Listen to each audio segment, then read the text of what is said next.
Hi, it's Jennifer with World War II Research and Writing Center.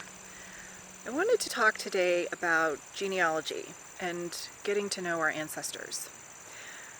I've been doing my family history research for about 20 years, and I have helped a lot of clients with that, even though my focus has shifted more to World War I, World War II, and Korea now. But one thing that I think everybody has in common as they're researching their family history or the history of their soldiers in war is, I wish I could have met them. I wish I could have asked questions. I wish I could have known who they were and who were they before their loss.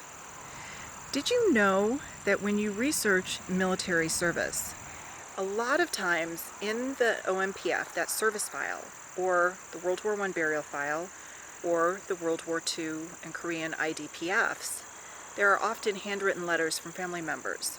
There's often correspondence created by people and organizations closer to the family members asking for information.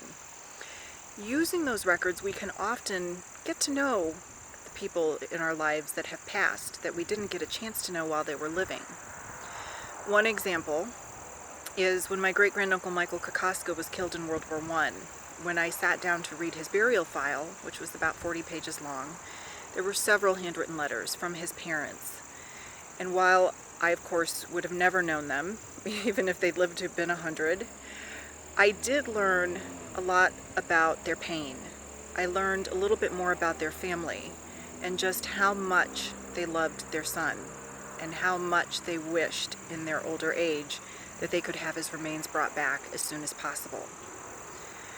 I read an IDPF for World War II just yesterday, and in that, this child, who was a soldier who ended up being killed in the war, was raised by his grandmother. I learned in that file, through her letters, just how much she loved him and how she considered him her own son, even though it was her grandson. I also learned the circumstances of that boy, then soldier's, mother's death. She died after childbirth, after another sibling had been born about a year and a half later.